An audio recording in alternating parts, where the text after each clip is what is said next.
Shalom anak-anak, apa kabarnya hari ini? Nah, kita akan belajar IPS pada tema 3, yaitu tentang sumber daya alam dan pemanfaatannya. Nah, sebelum kita mulai belajar, anak-anak berdoa terlebih dahulu ya. Oke, sekarang kita akan mulai dari sumber daya alam atau bentang alam. Bentang alam disebut juga sebagai kenampakan alam. Bentang alam merupakan bentuk muka bumi. Bentang alam dibagi menjadi dua, yaitu bentang alam wilayah daratan dan wilayah perairan. Nah, wilayah perairan yaitu bagian permukaan bumi yang tergenangi air, yang termasuk bentang alam perairan yaitu sungai, danau, laut, selat, teluk, rawa, dan lain-lain. Kemudian bentang alam daratan yaitu bagian permukaan bumi yang tidak tergenangi air, yang berbentuk padat, yang termasuk bentang alam daratan yaitu dataran rendah, dataran tinggi, pantai, gunung, pegunungan, tanjung, dan delta. Oke, yang termasuk daratan yang pertama, dataran rendah. Lokasi dataran rendah merupakan dataran yang mempunyai ketinggian kurang dari 200 meter di atas permukaan laut.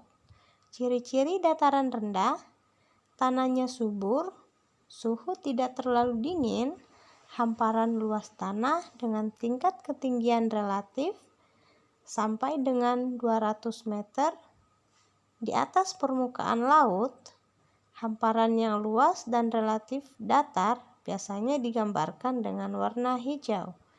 Daerahnya datar yang banyak digunakan untuk daerah pemukiman penduduk. Banyak lahan pertanian, peternakan, dan lahan industri.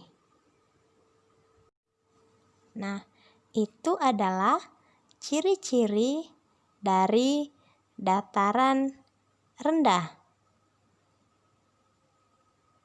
Nah, anak-anak, manfaat dari dataran rendah apa saja ya? Nah, manfaat dataran rendah yang pertama, daerahnya digunakan untuk pemukiman warga, pertanian, palawija, peternakan, dan industri sehingga penduduknya lebih maju. Yang kedua, perikanan di dataran rendah dilakukan di tambak yang menghasilkan udang dan ikan gabus serta lele. Yang ketiga, tanahnya subur baik untuk perkebunan tebu, pembuatan gula, kelapa sawit untuk membuat minyak goreng, coklat, bahan baku coklat, rotan, dan jati untuk pembuatan kursi dan meja.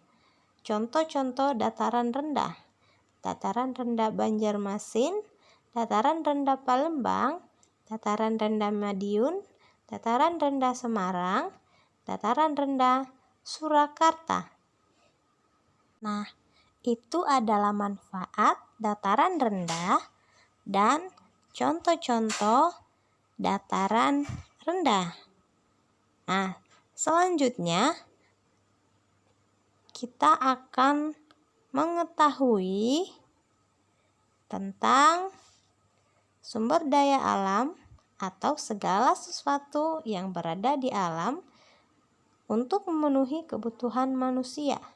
Yang pertama, sumber daya alam yang ada di dataran rendah. Yang pertama, tumbuhan padi, tebu, palawija, sawit, jagung.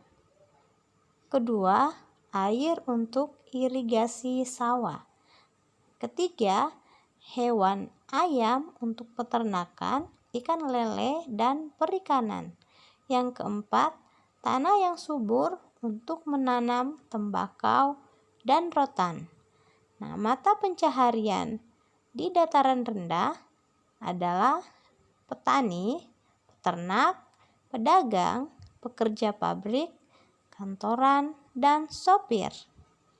Yang kedua, dataran tinggi.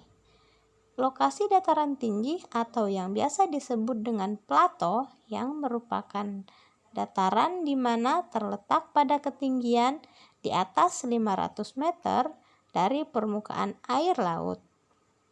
Dataran tinggi terbentuk dari erosi dan juga sedimentasi atau pengendapan. Dataran tinggi juga bisa terbentuk karena bekas kaldera atau letusan gunung berapi yang tertimbun material-material dari lereng gunung yang berada di sekitarnya. Ciri-ciri dataran tinggi yaitu suhunya rendah, dingin, dan sejuk. Pertanian dibuat terasering. Kelembaban udara sangat rendah, berkabut, dan curah hujan yang tinggi. Kemudian biasanya simbolnya berwarna coklat. Nah, itu adalah letak lokasi dan ciri-ciri dataran tinggi. Manfaat dataran tinggi karena tanahnya yang subur, maka cocok untuk perkebunan, pariwisata, dan tempat peristirahatan, tempat berkemah, tempat mendaki gunung, dan pembangunan villa. Juga dapat berpotensi energi listrik dan aliran air di dataran tinggi. Mata pencaharian masyarakat dataran tinggi adalah pedagang, pemandu wisata, petani, dan penjaga villa. Contoh daerah dataran tinggi. Yang pertama, Pegunungan Bukit Barisan Sumatera, dataran tinggi Parayangan di Jawa Barat, Gunung Merapi, Merbabu, dataran tinggi Dieng. Sumber daya alam dataran tinggi. Yang pertama, tanah subur untuk menanam tanaman sayuran seperti wortel dan buah stroberi. Kedua, pohon kopi, teh, karet yang diambil getahnya. Kemudian selanjutnya, pantai. Lokasi pantai merupakan dataran pantai, dataran yang letaknya di dekat laut, wilayah perbatasan antara daratan dengan laut. Pembagian pantai menurut bentuknya, pantai dibagi menjadi dua, pantai landai dan pantai curam.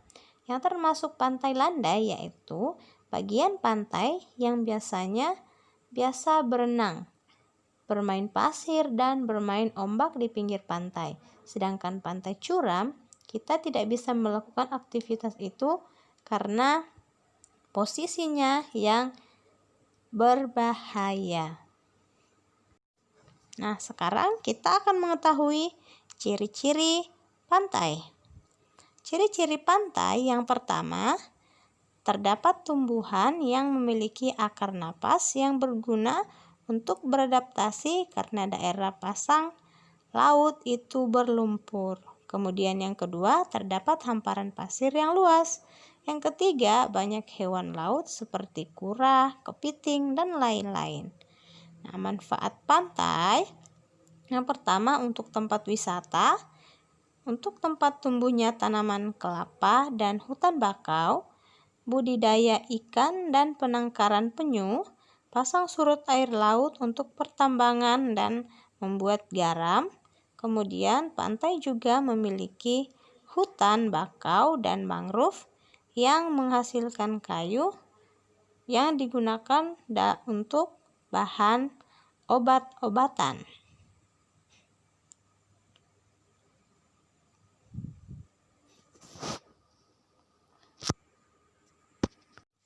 beberapa daerah pantai. Yang pertama adalah Pantai Parangtritis di Provinsi Yogyakarta, Pantai Lasita di Provinsi Banten, Pantai Nirwana di Provinsi Sulawesi Tenggara, Pantai Sanur dan Kuta di Provinsi Bali, dan Pantai Losiana di Provinsi NTT.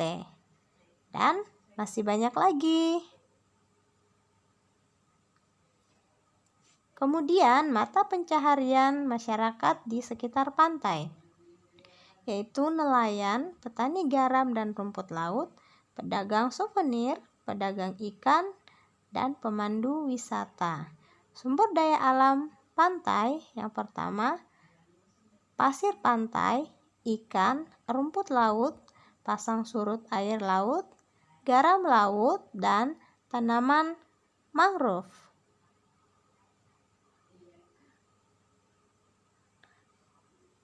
Oke, untuk lingkungan kita agar tetap terjaga, maka kita harus melakukan kegiatan cinta lingkungan.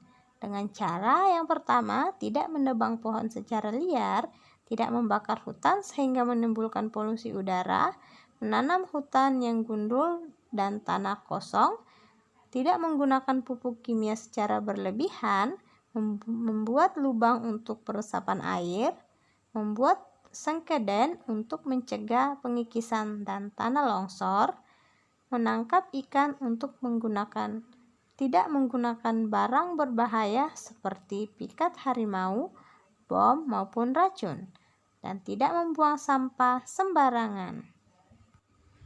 Nah, anak-anak, tugas anak-anak adalah silahkan anak-anak membaca